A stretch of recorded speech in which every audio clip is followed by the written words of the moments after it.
Thanksgiving is supposed to be about family, but mine decided I was a burden. The night before, I stood in the hallway and overheard my own children whispering, "He belongs in a nursing home." My chest went cold. They laughed while dividing up my future, my house, my money, as if I were already gone. I didn't say a word. Instead, I drove across town and changed my will. They thought they'd inherit everything. What they didn't know was that I had already signed it all away. Before we continue, please subscribe and share your thoughts in the comments. What would you do if you overheard your children planning to dump you in a nursing home? Thanksgiving had always been the holiday that anchored our family. My late wife, Margaret, used to call it the day that stitched us back together, no matter how frayed we became during the year. She was the heart of it all. She made a turkey that filled the whole house with warmth. She set the table with her mother's silver, and she always insisted on saying what we were grateful for before anyone touched a bite. After she passed away, I promised myself that I would keep those traditions alive. I thought if I did, my children would still feel her presence and understand that family mattered more than anything. For years, I carried that promise on my back like a stone. I took care of every detail. I paid for the food. I polished the silver.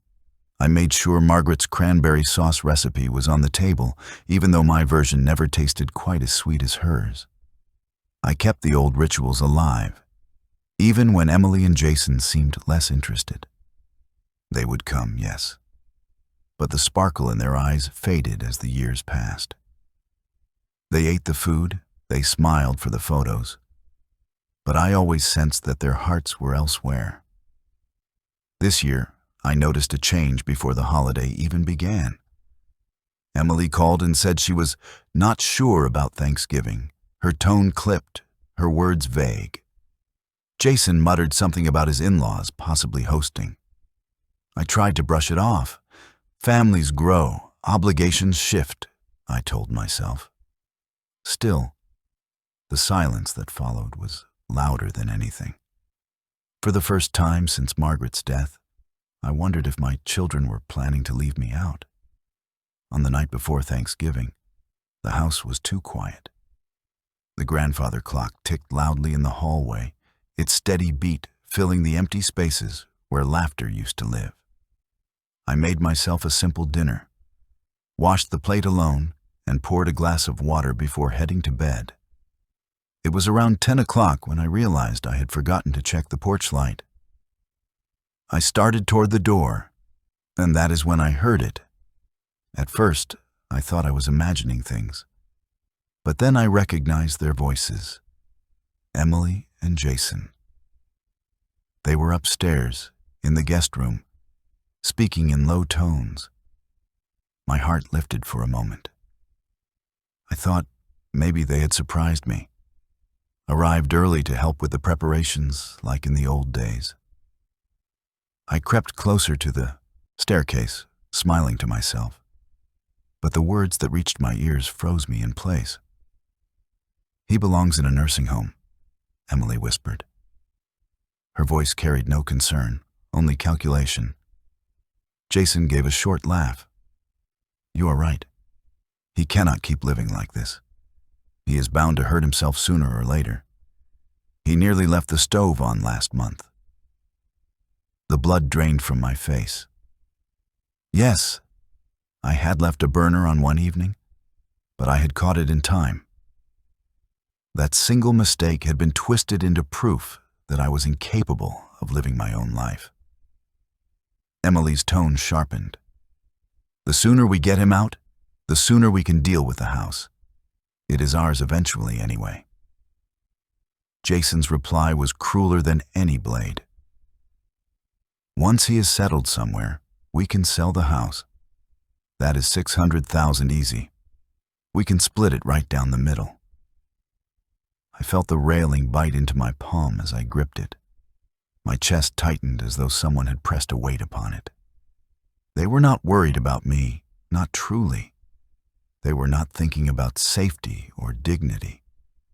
They were plotting to erase me, to take what I had built and divide it between themselves before I was even gone. Emily's voice turned cold, almost gleeful. I told Mom years ago he would never last alone. I did not think he would hang on this long. We will find a place after the holiday, somewhere cheap but decent enough to keep up appearances. Jason's laugh rolled down the stairs. Dad will not put up a fight. He never does. He is too soft for that. My hands shook as I backed away. Too soft. That is what my son thought of me. That is what my daughter believed as well. I wanted to burst into that room, to shout until my voice broke, to remind them of the sacrifices that had shaped their lives. I wanted to tell Emily how I had taken a second mortgage to send her to law school when her scholarship fell through.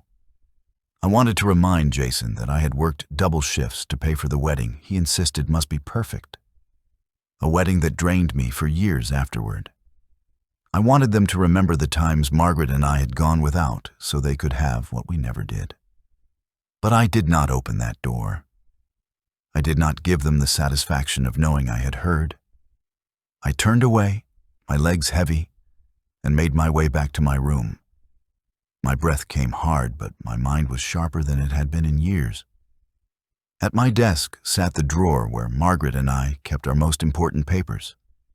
My fingers fumbled, but I managed to slide it open. Inside was the manila envelope that carried the weight of my life. Our will. My name at the top. Theirs written below as heirs. They were already counting the money as if it were in their pockets, already planning the sale of the home Margaret and I had built with our hands, our sweat, and our dreams. I spread the papers out in front of me, the black ink spelling out everything they expected to claim. For years, I had left it untouched, convinced it was the fair thing to do. Parents take care of their children. That is what I believed. But as I stared at those names, something inside me hardened. Fairness had been turned into foolishness. My generosity had been mistaken for weakness. I sat there until midnight, listening to the clock strike 12. The house was silent, but inside my mind was the echo of their voices, laughing about moving me like furniture, calculating what my death would be worth. At that moment, I made a decision. I reached for the phone, my hand steady now, and dialed a number I had not used in years. When the line clicked and a familiar voice answered, I spoke with a calm I had not felt in a long time. It is me. I need to change my will. Tomorrow. Sleep never came that night. I lay in bed, staring at the ceiling while the voices of my children replayed in my head. Every word they had spoken in the guest room echoed inside me like a cruel chorus. Nursing home. Sell the house. Split the money. Too soft to fight. Their whispers had stripped away the illusion I had clung to for years. I had thought of myself as their father, the one who had given everything so they could build their lives. They saw me as a stumbling block to remove. I rose before dawn, the house still cloaked in silence.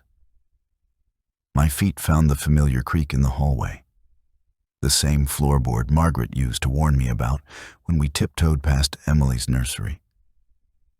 I sat at the kitchen table, the same table where we had shared thousands of meals as a family, and I let the memories wash over me.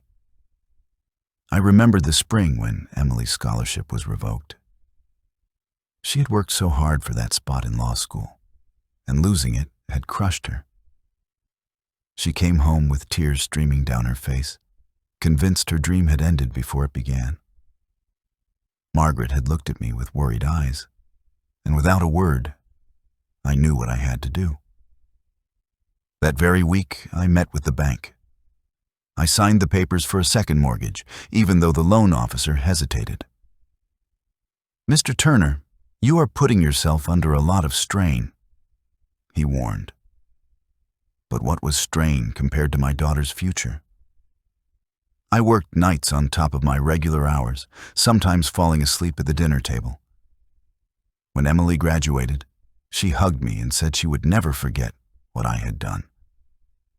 But she had forgotten. She had not only forgotten, she had twisted my sacrifice into weakness. Jason's wedding came rushing back as well. He and his fiancée wanted a dream ceremony, complete with a rented ballroom, live musicians, and a photographer who charged more than Margaret and I spent on groceries in a month. I told him I could not afford it. But Jason pleaded. He said, "Dad, it is once in a lifetime. I will pay you back." Margaret and I cut our own expenses to the bone. I took on extra side jobs, laying tile for a contractor friend, hauling materials, even though my back already ached with age. We made it work. I remember standing beside Jason that day, watching him beam at his new wife, feeling proud that I had helped make his happiness possible. At the reception, after a few drinks, he put his arm around me and said, "You are the best father a man could ask for." Yet now, in the privacy of his sister's company, that same man laughed about locking me away and selling the house I had built. It was not just the big milestones. It was the little rescues, too. When Jason lost his job and could not pay his bills, I covered his rent. When Emily's car broke down during her first year of practice, I paid the mechanic's fee so she could drive to court. When the kids wanted new Christmas decorations, I handed over my credit card. Margaret used to remind me that we were giving them more than we could afford, but she always ended with the same words. "They are our children. We must protect them." That was what we believed, and that was what guided me. But now, sitting alone in that kitchen, I realized the truth that burned hotter than any oven on Thanksgiving morning. They had not seen protection. They had not seen love. They had seen a resource, a well that they believed would never run dry. Now, in their eyes, I was not even that. I was just a roadblock to the fortune they believed they deserved. The shame mixed with anger until I felt something shift inside me. For years, I had thought their occasional coldness was just distance. I told myself they were busy with careers and families. I convinced myself that love was still there beneath the surface. But the conversation I had overheard peeled away the mask. I was not their father anymore. I was an old man occupying a house they already thought of as theirs. The house itself seemed to groan in agreement as the memories kept coming. I had built this place for Margaret, brick by brick, board by board, every corner a testament to our effort. I laid the foundation myself in the spring of 1983, with a crew of friends and sweat that stained every shirt I owned. Margaret had chosen the wallpaper for the dining room, the one she said would make family meals feel bright even on cloudy days. The garden in the back had been her pride, and I still tended to it because it felt like touching her hand again. This was not just a house. It was my life. And to my children, it was nothing but a property to sell. As dawn crept through the windows, painting the kitchen with pale light, I walked back to my study. My legs felt heavy, but my hands were steady when I pulled open the drawer again. The manila envelope was there, waiting, holding the will Margaret and I had signed years ago. Her neat handwriting on the cover made my chest ache. Inside, the papers named Emily and Jason as heirs. At the time, it had seemed natural. Who else would inherit the fruit of our work if not our children? But now, those names looked poisonous on the page. I stared at the words until they blurred. Beneficiaries, sole heirs, legal successors. They had already begun to count the money in their minds. Already. spoken about how they would divide the proceeds. My entire life had been reduced to a line item in their plans. I picked up the deed to the house as well, my name printed clean and bold across the top. I traced it with my finger. This was mine and Margaret's. We had earned it, we had built it, and we had filled it with memories. Emily and Jason thought it was already theirs. They believed I would go quietly, that I would accept a nursing home bed while they pocketed the profit. I folded the papers slowly, slid them back into the envelope, and sat in silence. The betrayal was complete, and the clarity was undeniable. I was not a father to them anymore. I was an obstacle, and an obstacle can either be pushed aside, or it can push back. I made my choice. The envelope sat heavy in my hand. The will, the deed, the proof of everything I had built. I looked at Margaret's handwriting one last time and whispered into the empty room, "They will not win." The morning light did nothing to soften the heaviness inside me. If anything, the pale November sun made everything sharper. The betrayal from the night before played again and again in my head, each word searing itself into me. Nursing home, sell the house, split the money, too soft to fight. I had turned those words over so many times that by sunrise they were carved into my mind like scripture. But along with the hurt, something else had taken root. Resolve. I dressed with care, buttoning the same navy coat I had worn to Margaret's funeral. That coat carried weight, but also dignity. It reminded me that I had once stood strong through a storm that should have broken me, and I had not crumbled then. I would not crumble now. I tucked the manila envelope under my arm, slipped the deed inside for good measure, and stepped into the crisp November air. The streets were nearly empty. Families were home preparing their turkeys, stringing garlands, baking pies. I drove past houses glowing with warmth, windows fogged with the steam of kitchens, children running across lawns in coats too thin for the cold. I thought of my own Thanksgivings when Emily and Jason were small. I remembered carrying Margaret's pies to the car, buckling the kids into their seats, their excited chatter about who would get the biggest slice. Those memories rose unbidden, cruel reminders of what had been. But I pressed them down. Nostalgia had no place in what I was about to do. I parked outside the brick building that housed the office of Todd Fisher, my old lawyer. Margaret and I had seen him years ago when we first wrote our will. His office was small, practical, and free of the sterile coldness of the bigger firms.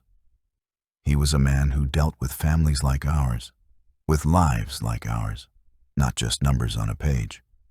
I had not planned to be here again, not under these circumstances, but the decision had already been made.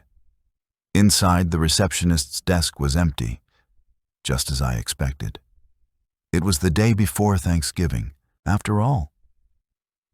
I pressed the bell once, the sound echoing through the quiet office. A moment later, Todd himself emerged from the back, his sleeves rolled up, his tie loosened as though he had been trying to wrap up his own work before the holiday. "Mr. Turner?" he said, surprise flickering across his face. "I did not expect to see you today." "Neither did I admitted, my voice low but firm. "But I need your help, urgently." He studied me for a moment, then gestured me into his office. It was just as I remembered. Shelves lined with law books, a desk worn by years of use, family photos of his wife and children on the side table. He poured me a glass of water before sitting down across from me. "What brings you here?" he asked gently. I slid the envelope across the desk. "I need to change my will. Tonight." His brows lifted. "That is a serious step. May I ask what prompted it?" I met his gaze without wavering. My children have made it clear that I am nothing more than a burden to them. They have already planned to put me in a nursing home and sell my house. They are counting my money as if I were already in the ground. If I leave this will as it is, I will be handing them everything they want, and I refuse to do that. Todd nodded slowly, his face grave. I understand. For the next hour, we spoke in steady, deliberate tones, the kind of conversation that felt more like surgery than discussion. Every decision cut deeper than the last. Emily and Jason removed as beneficiaries. All real estate holdings redirected. Savings, investments, possessions, everything redistributed away from them. Do you have anyone else you would prefer to designate? Todd asked, his pen poised. I thought of my niece Clara, who had visited me faithfully every month since Margaret died. She never asked for money, never hinted at what she might gain. She came because she cared, because she remembered her Aunt Margaret's laugh and said she felt closer to her when she was with me. When my hip surgery left me hobbling for weeks, it was Clara who filled my freezer with homemade meals, not my own children. Yes, I said at last. Clara Hayes. She deserves what they do not. And if there is anything left beyond that, I want it directed to the children's hospital. Margaret always said we should give back. Todd wrote carefully, his pen scratching across the page. Understood. We worked through each line, each clause, until the will that once named Emily and Jason as sole heirs no longer resembled the document I had carried for years. When Todd was finished, he sat back, scanning the new draft. This is binding, he said quietly. Are you certain? Once this is signed and filed, they will have no claim. I thought of Emily's voice, sharp as glass, whispering about nursing homes. I thought of Jason's laugh as he spoke of splitting the proceeds of my house. I thought of Margaret, who had trusted me to protect what we had built together. Yes, I said, I am certain. Todd placed the final document on the desk and smoothed it with his hand. Then he reached into his drawer and retrieved a pen. He set it down in front of me, the weight of it landing like a gavel. This is your decision, Mr. Turner, he said. Once you sign, it is done. The pen gleamed under the lamp, waiting. My hand hovered above it. The faces of my children flashed in my mind, not as they were when they were small, but as they were now, calculating, cold, and already envisioning a life without me. I wrapped my fingers around the pen. Todd pushed the document closer. Sign here, he said softly. The room fell silent, the only sound the faint ticking of the wall clock as I lowered the pen to the page. The house was quiet when I woke on Thanksgiving morning. Too quiet. In years past, the kitchen would already have been alive with noise. The clang of pans, the smell of roasting turkey, the soft hum of Margaret's voice as she tested her stuffing. Even after she was gone, I had done my best to keep those sounds alive, if only to pretend for a few hours that the family was still whole. But this year, the silence was absolute, and I knew why. Emily had not called. Jason had not called. There was no knock on the door, no laughter spilling into the hallway, no grandchildren racing to find me in my chair by the fire. For the first time since Margaret and I built this house, Thanksgiving had come without family. I made my way to the kitchen anyway, because habits are stubborn things.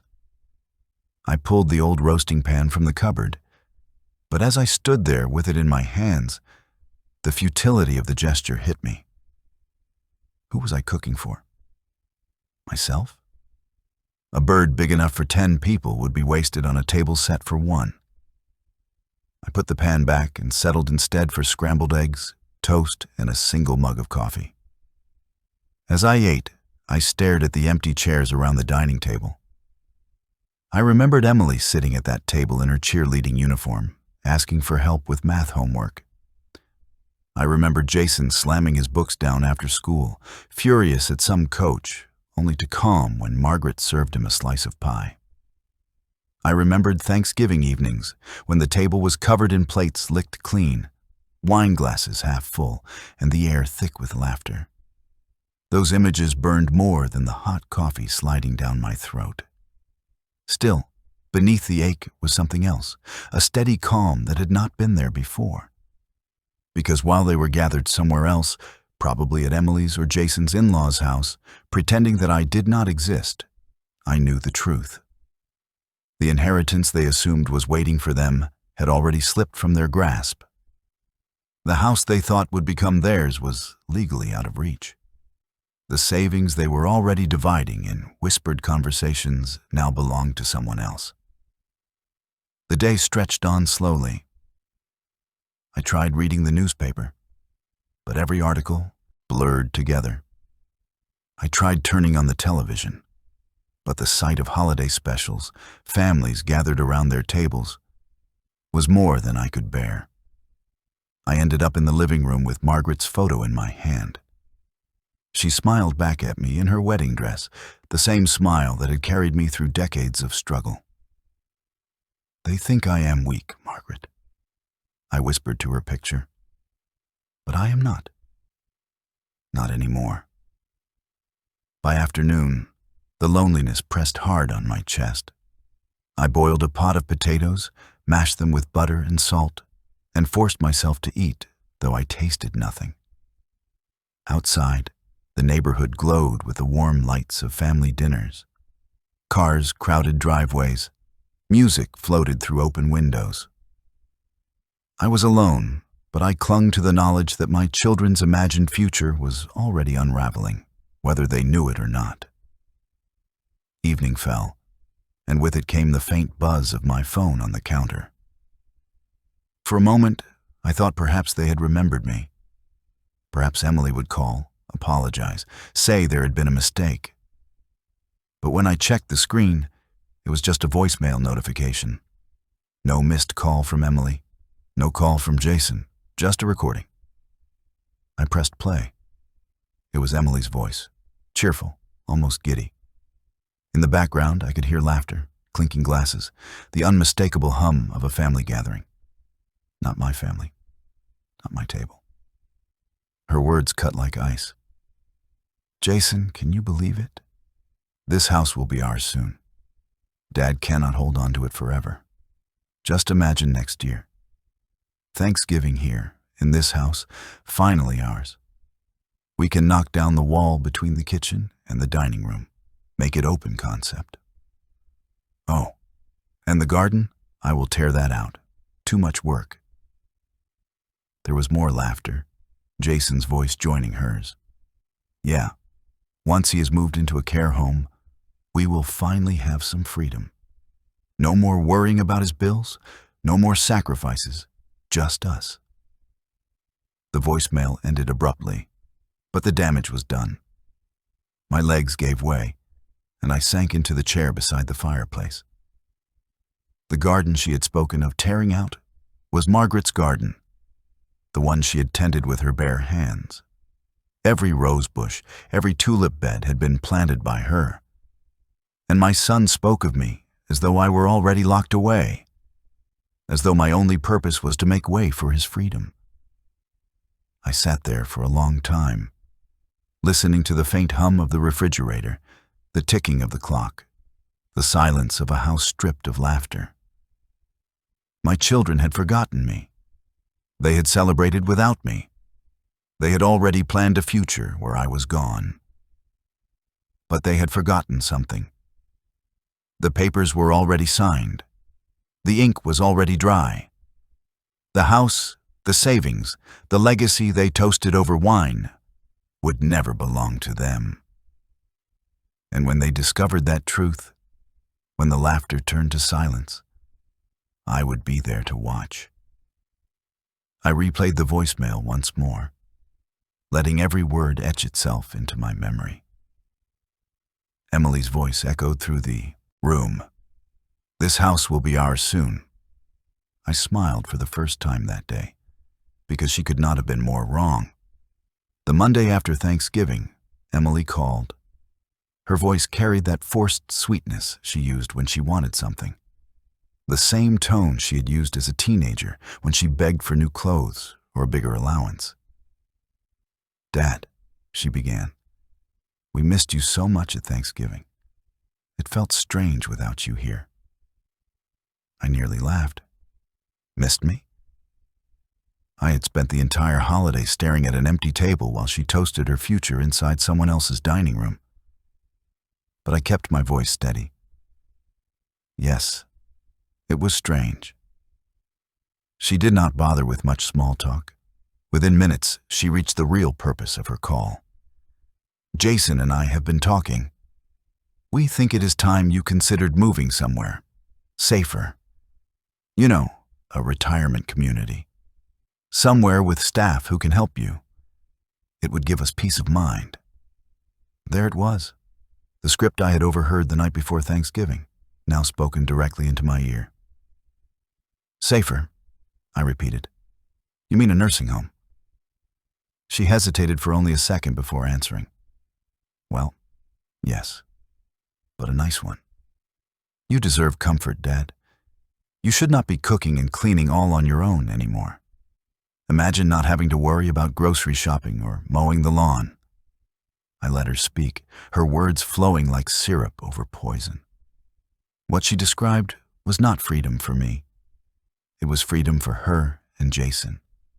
Freedom to take this house and do whatever they pleased with it. Jason followed up 2 days later with his own call. His approach was less sugar, more force. "Dad, you cannot keep living like this," he said bluntly.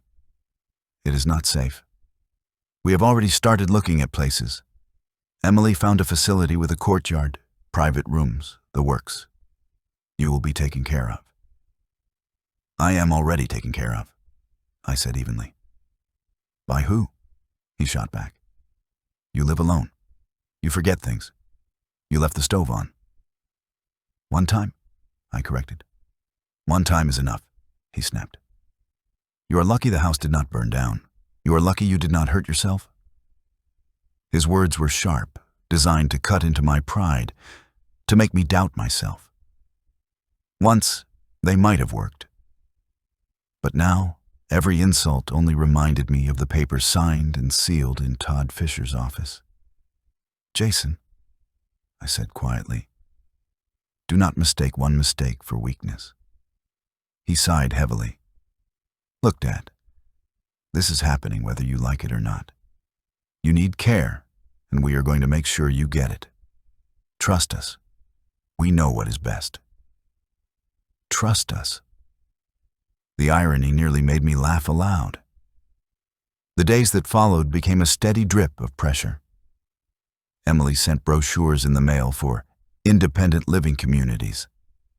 Jason called twice more, repeating the same lines about safety and responsibility.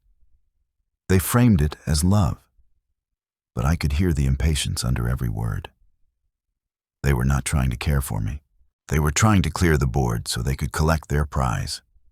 Meanwhile, the house felt different. When I walked through the rooms, I no longer saw the shadows of betrayal, but the walls of a fortress. This place was still mine, and it would remain mine until the day I chose otherwise. No matter how many plans Emily and Jason made, they would never own it. Not now. A week after Thanksgiving, an envelope arrived in the mail that nearly made me laugh out loud. It was a card from the Children's Hospital thanking me for my pledge. Todd Fisher had already submitted the necessary paperwork. My estate was on record as a donation to their foundation. The card thanked me for my generosity and promised that my gift would change lives for years to come. I pinned the card to the refrigerator with a magnet shaped like a turkey, one Margaret had bought decades ago at a craft fair. Every time I looked at it, I felt a quiet joy. The money that Emily and Jason were already counting in their heads was destined to heal children they would never meet. The house they thought of as their future playground was safely directed elsewhere. The calls from my children kept coming.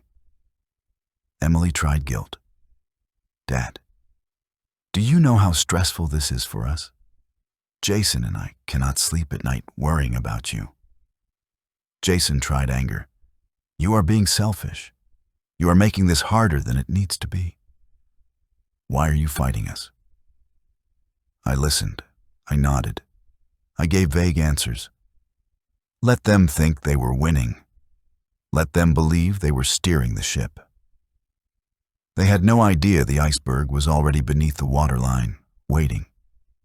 One evening, I sat at the kitchen table with a cup of tea, Margaret's photo propped against the sugar bowl. I held the hospital's thank you card in my hand and spoke aloud as though she could hear me. "You always said we should give back. Well, Margaret, we are. Not to them. Not to children who treat family like dirt. To children who actually deserve something better." For the first time in weeks, I felt peace. That peace lasted until the phone buzzed again. This time it was a voicemail, left late at night. Emily's voice filled the room, sharp with excitement and greed. "Jason, everything is lining up. Dad will not resist forever. Once he is in a care home, the house will be ours. Finally ours. I cannot wait to start renovations. Open concept kitchen, maybe new hardwood. It is going to be perfect." Jason's laughter followed. "It is just a matter of time now. He cannot stop us." I sat back in my chair, a slow smile creeping across my face. If only they knew. I replayed the voicemail twice, savoring every word. Then I picked up the hospital's thank you card from the table and tapped it against my palm. They believed I was powerless. Soon, they would learn that I had already cut the strings. The week after Thanksgiving stretched long and heavy. The air outside was sharp with frost, and the garden Margaret had once loved lay bare, stripped of color. Inside, the house was quiet. Too quiet, and I knew why. My children were circling. Their phone calls came daily now, circling the same subject like vultures picking at a carcass. Emily's voice would come first, sweet and coated with artificial warmth. "Dad, we are only trying to help. You would be happier somewhere with people your age, somewhere safe. Imagine never having to cook for yourself again." Jason's calls were harsher. "Dad, this is not optional. You cannot stay in that house forever. What happens when you fall? What happens when you forget the stove again?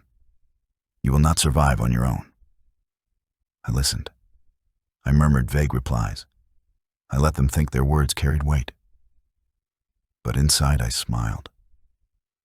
Every plea, every insult, every carefully chosen line of guilt only reminded me of the truth. The ink was dry. Their future had already slipped from their hands. On the first Sunday of December, Emily insisted on a family meeting. Her tone was sharp, professional, like a lawyer presenting her case. "We need to talk in person, Dad. This cannot wait any longer." Jason followed up with his own call, his voice cold. "We are coming over Sunday afternoon. Do not make this harder than it has to be. For my own good." The words replayed in my head until they curdled into bitter amusement. When Sunday arrived, I prepared carefully. I brewed a pot of coffee, the rich scent filling the air. I set out 3 mugs. Mine plain white, Margaret's with roses, Emily's with daisies, Jason's striped. I placed them on the table as if preparing for a play, props arranged for the final act. At 2 o'clock sharp, their car pulled into the driveway. I watched from the window as they climbed out. Emily wore a sleek black coat, her hair pulled tight, her heels clicking across the walk. Jason's sweater looked expensive, his jaw tight, his steps heavy with impatience. They looked less like children visiting a father and more like business partners arriving to close a deal. "Dad?" Emily said briskly as she stepped inside, brushing past me into the kitchen. Jason followed without greeting, his eyes scanning the house as though measuring it already. They did not sit right away. Emily launched into her speech as if rehearsed. "We have been talking a lot, and we have decided it is time for you to move. You cannot keep living here alone. It is not safe, it is not practical, and it is not fair to us to keep worrying." Jason leaned against the counter, arms folded. "We found a place already. Private rooms, medical staff, activities. It is a good fit. They have an opening in January. This is happening, Dad. You cannot stop it." I poured the coffee slowly, letting the silence stretch before setting their mugs down. "You have decided," I said. Emily gave a tight smile. "Yes, it is what is best for everyone." Jason smirked. "You will thank us once you are settled." I sat across from them, folded my hands, and studied their faces.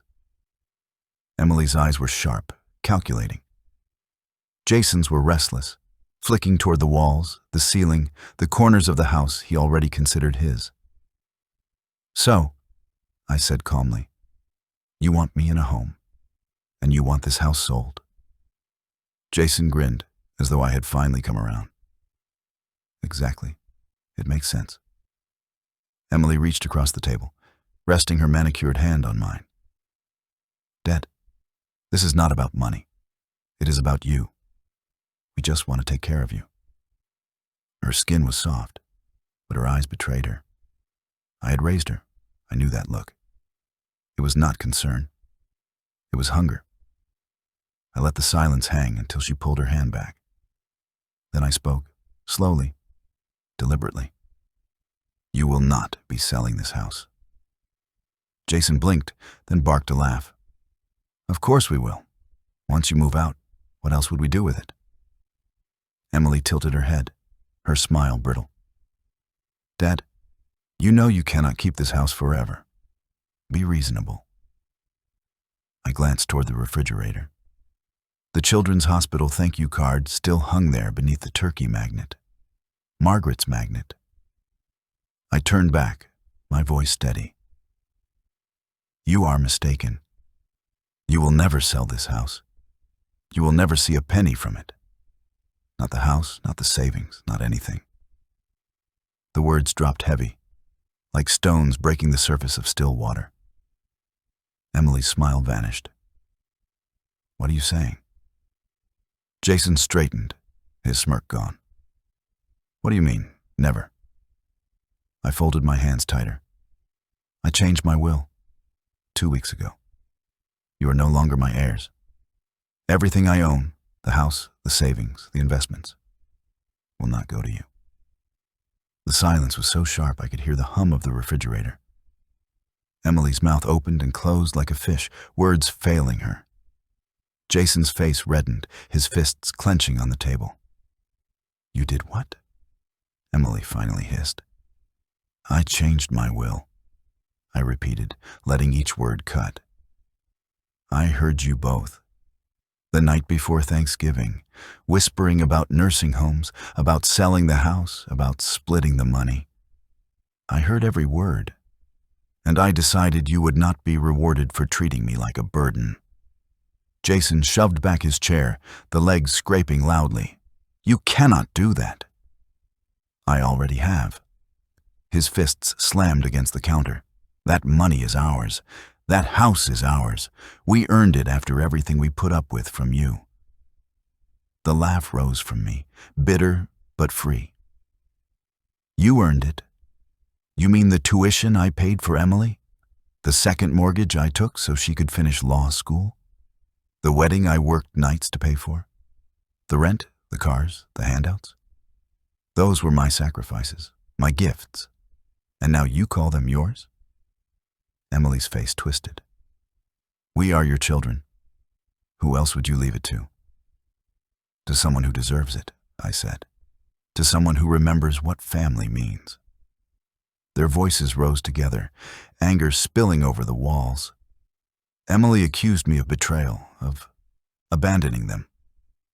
Jason shouted that I was losing my mind, that I was being manipulated. The calm mask they had worn cracked open, revealing the raw, ugly truth beneath. You owe us, Emily spat. Everything we have, we built because of you. That means it belongs to us.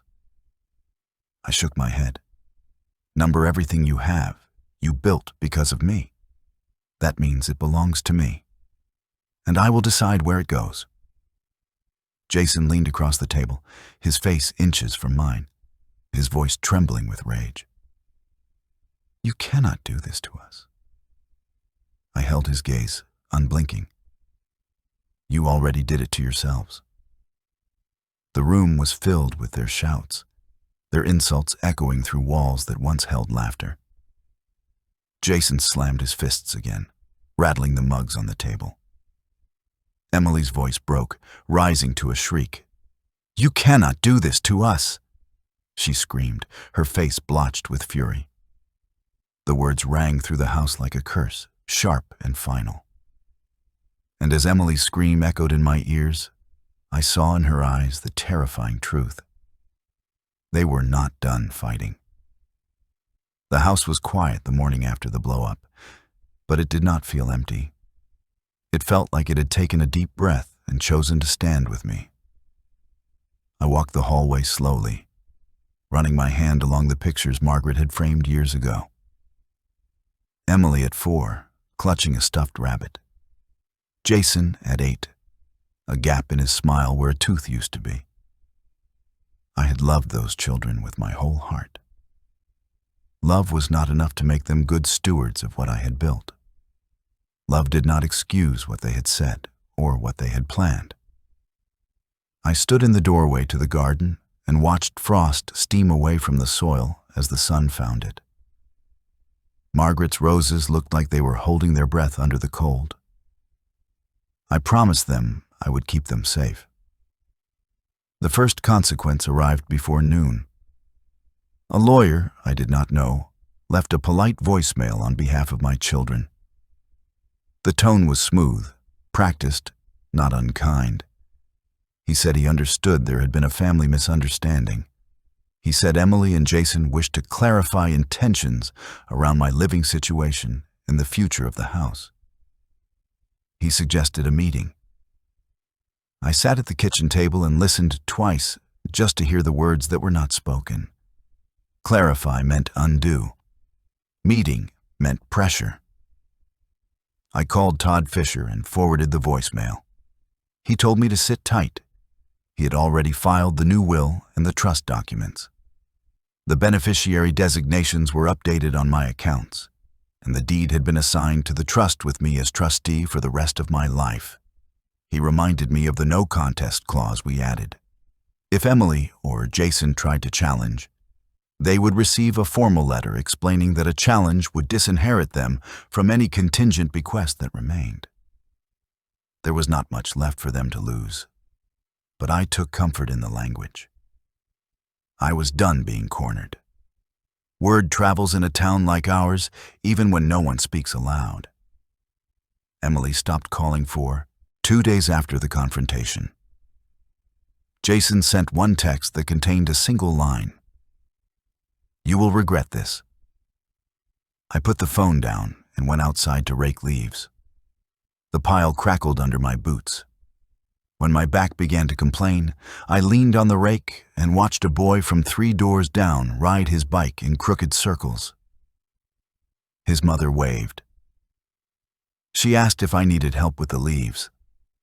I told her I had it covered. She sent the boy over anyway, and he attacked the pile with a plastic shovel like it was a dragon. We both laughed when he fell backward into the crisp heap. That laugh loosened something tight in my chest. Clara came that evening with a casserole and a look on her face that said she had heard enough to worry, but not enough to judge. She set the dish on the stove and asked me to sit. When I told her what happened, she pressed her lips together and stared out the window at the roses. She did not call my children names. She did not tell me what I should do. She reached across the table and held my hand. "You did what your conscience could live with," she said. "That is all a person can do." We ate together, and when she left, I walked her to the car and thanked her for showing up when others would not. The next week brought small cracks in the pretty picture Emily and Jason had painted for themselves. A contractor called the house looking for the new owners to confirm a start date for the kitchen work. I could hear the uncertainty in his voice when I told him there were no new owners, and there would be no kitchen work. He paused, then admitted he had a deposit check from Emily, post-dated for January. He asked if it would clear. I told him I could not speak for my daughter's bank account. He sighed, apologized for bothering me, and hung up. A day later, I watched Jason arguing on the sidewalk with a man in a pea coat. The man pointed at a clipboard and shook his head. Jason kept gesturing toward my house like a real estate agent waving a brochure. The man shrugged and walked away. Jason saw me at the window, set his jaw, and got into his car. He drove too fast down the block.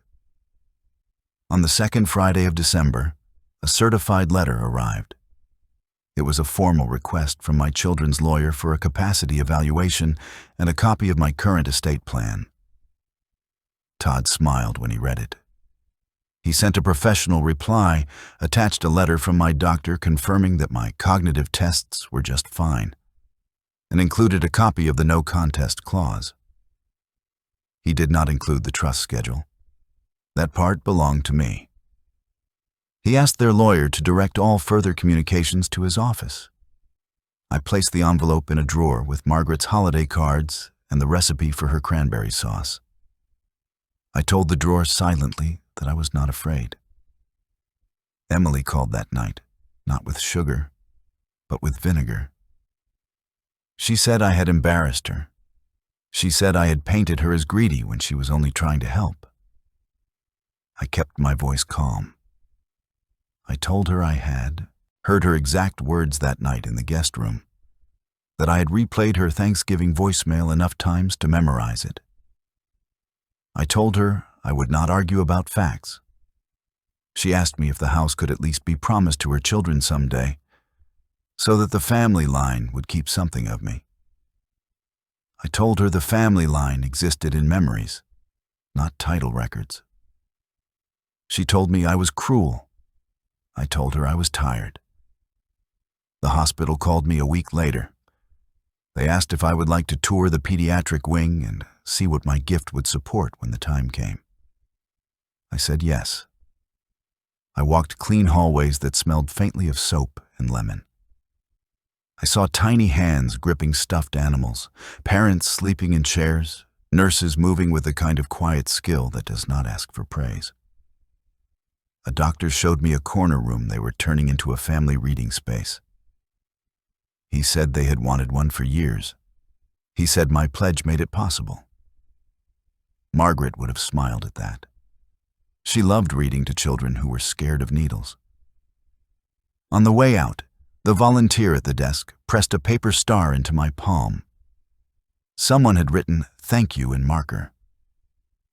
I pinned it to the refrigerator above the turkey magnet. Every time I opened the door, the star reminded me where the real legacy would live. Christmas week arrived, and with it a kind of peace I had not felt in a long time. There were still bad hours. The house could feel like a cave when the sun went down, and the quiet sometimes sounded like a verdict. I started inviting life into the rooms on purpose. The boy with the plastic shovel came over one afternoon to help me set the old train set around the base of the tree. He insisted the engine whistle sounded like a goose. We both laughed. The neighbor who waved brought a pie. Clara hung a garland in the hall and scolded me for climbing the step stool alone. I gave her Margaret's scarf from the closet because they shared the same shade of red hair and because the scarf made her smile. Real family is not a title. It is a pattern of showing up. The day after Christmas, Emily and Jason tried one more push. They arrived together, faces pale with anger, and asked to talk without lawyers. I let them in. We sat in the living room where Margaret once read aloud on winter nights. They did not ask how I was. They launched straight into numbers. Emily had a deposit due on the contractor that could not be reversed. Jason had extended himself on a short-term loan that he planned to cover with the sale proceeds. If I pressed forward with this plan, they would be stuck. They said the bank would raise their rate on a refinance if their debt-to-income ratio looked wrong. They said things I used to say to banks when I was building this place from nothing. I remembered those meetings, my hands rough from work. A loan officer across a desk asking if I understood the risk. I did then, and I do now. I told my children I would not reconsider. I told them the house would stay in the trust for the rest of my life, then pass where I had directed it. I told them the accounts would go where they were needed.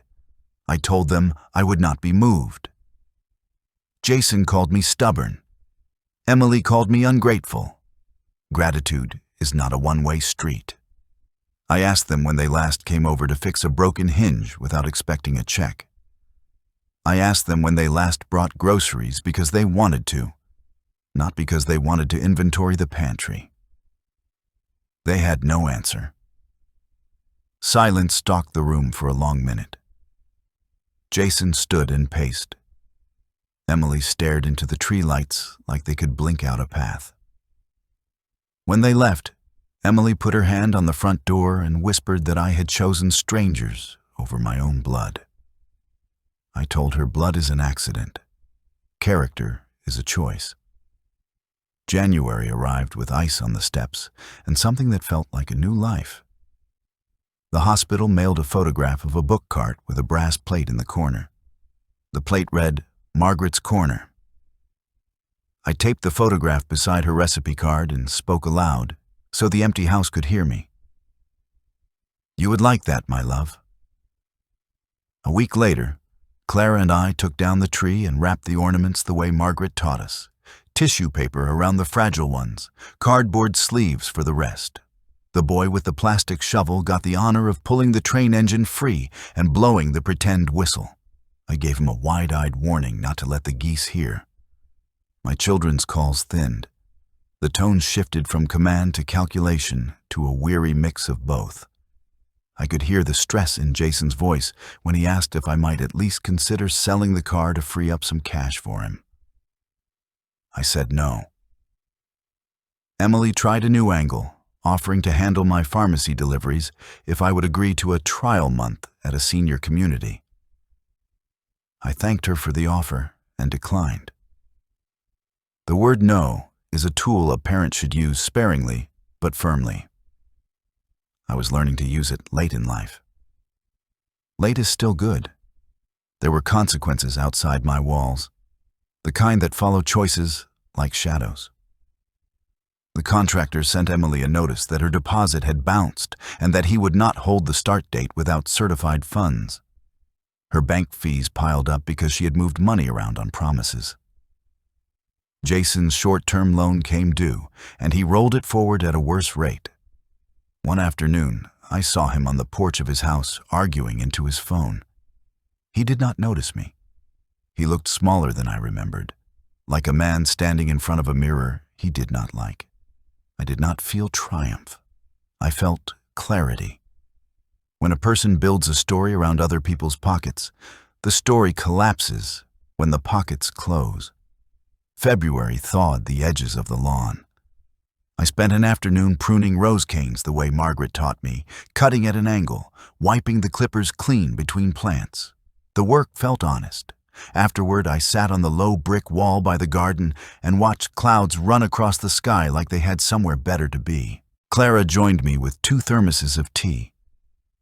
We spoke about ordinary things. Her office was understaffed. The grocery near her place had changed brands on her favorite coffee.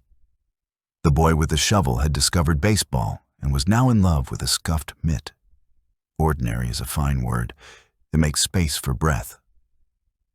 One evening near the end of the month, I received a handwritten note from a woman whose child had been in the hospital the week I toured.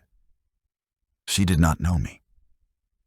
Someone at the hospital had mentioned that a gift would expand the reading nook.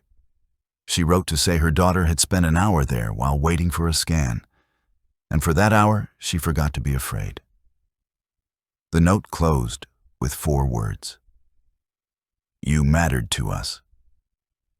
I slid the note into the drawer with a recipe card and the no contest letter. There are letters you keep close because they remind you why you chose a hard road. Spring was not far when Emily asked to meet at a diner on the older side of town. She arrived without makeup and with a worry line across her forehead that did not belong to a person her age. She ordered coffee that she barely sipped. She told me she was tired. She said the contractor had filed against her deposit and that the bank had not forgiven the fees. She said Jason was angry at everyone all the time. She said she knew the Thanksgiving voicemail sounded awful and that she wished she had not said what she said. She did not apologize for the plan itself. She asked me again if I would revisit the will. I told her I would not. But I told her I heard the tired in her voice and that I did not hate her. She cried without making noise, the way Margaret used to when she watched sad films. When the check came, I paid it. I walked her to her car and waited until she drove away. I stood there a long moment and breathed cold air that smelled like rain. Jason never came to talk. He sent one last text in March that said, "I hope you are happy. People like to hand their feelings to someone else to carry." I returned the text with a short reply. "I hope you learned something from this." He did not answer. I began sleeping through the night again. On a bright afternoon in April, I invited the neighbors, Clara, and a few old friends from the hardware store to a small cookout. Nothing fancy. Hot dogs, potato salad, lemonade, and a folding table on the grass. The boy with the shovel, now the boy with a baseball glove, insisted on flossing the grill grates with a wire brush like a tiny foreman. We ate, we told stories.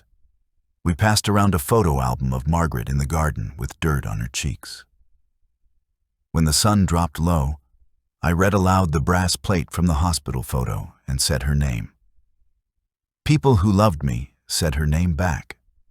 Saying a name is an act that keeps a person near. When the last chair was stacked, Clara stood beside me and looked at the roses. "You are steadier," she said. I told her I felt like a man who stopped holding a door open for people who were not coming. "Inez, Ini." She smiled and linked her arm through mine. "You kept your word to Margaret," she said. "You protected what you built." We stood until the porch light snapped on by itself. By early summer, the crises that churned in my children's lives had become the background noise of their own choices. Emily scaled back the renovation plans she could not afford. Jason sold the sporty car he bought on credit for something with fewer payments. They still did not visit much. But when they did call, the sharp edges had dulled. They knew I would not change the papers. They understood the house would not be theirs to carve up. There was less fury in their voices and more distance. Distance sometimes saves what remains. I did not rewrite the past in my head. I did not pretend they had not hurt me. I did not rename greed as love. I let both truths sit side by side. I loved my children. They had treated me as a payday. Those truths can live in the same room without tearing down the walls.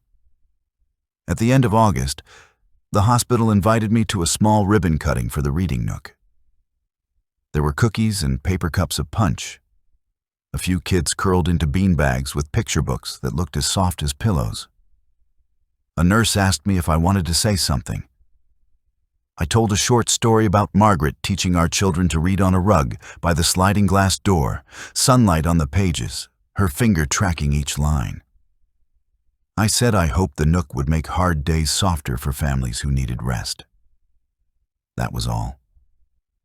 On the way home, I stopped by the cemetery and told Margaret about the cookies, the beanbags, and a little boy who snored while holding a book with a dinosaur on the cover. The wind in the trees sounded like quiet applause. Autumn returned. Leaves collected in the corners of the yard. The boy with the glove rang the bell to say the team had won a Saturday game and that he had hit a ball that rolled almost to the fence. I gave him a high five that stung my palm. In the kitchen, the paper star still hung above the magnet. I did not remove it. I did not plan to. Thanksgiving came around again. The table was set for fewer people, but it did not feel poor. Clara brought her husband and their little girl, who dragged a wooden duck by a string from room to room. The neighbors came with sweet potatoes. We said what we were grateful for. I said I was grateful for stubborn roses, for casseroles and blue dishes, for people who show up without a calculator in their pockets. We ate until the plates were mostly empty. We told stories that made our faces ache from smiling. When I walked the last guest to the door, the air was cold enough to bite. It felt clean. That night, with the dishwasher humming, I sat at Margaret's desk with a pen and a card. I wrote 2 letters that I did not mail. One to Emily, one to Jason. I told them I wanted them to have good lives. I told them they had talents I admired. I told them the door to this house was not a revolving bank vault, but that it was a door a person could knock on if they were ready to be a son or a daughter again. I slid the letters into the drawer with the doctor's note, the recipe, and the thank you note from the mother I had never met. I slept well. I do not wake each morning with a trumpet in my chest. Some days the quiet still looks like a cliff. On those days I make coffee and stand by the window to watch the light gather on the roses. On those days I say Margaret's name out loud. On those days I turn the paper star slightly so it catches the sun. What I gave up was an illusion. What I kept was a house and a garden and a spine. What I gained was something harder to name. Call it peace that does not need permission. I did not pick this path for vengeance alone. I chose it to honor a promise. A man's word to his wife matters. The way a father teaches his grown children matters, even when they do not like the lesson. If you spend years believing that affection equals access, you will mistake a closed wallet for cruelty. If you confuse care with control, you will call a boundary a betrayal. A house is wood and nails. A legacy is the story told after you leave the room. I wanted mine to say that I valued love over greed, and that I would not reward a plan that put me on a shelf. I still keep my phone with the ringer on. I do not slam doors in my mind. People can change. People can grow past the sound of their own voices. If they come back with open hands instead of empty plates, I will meet them on the porch and listen.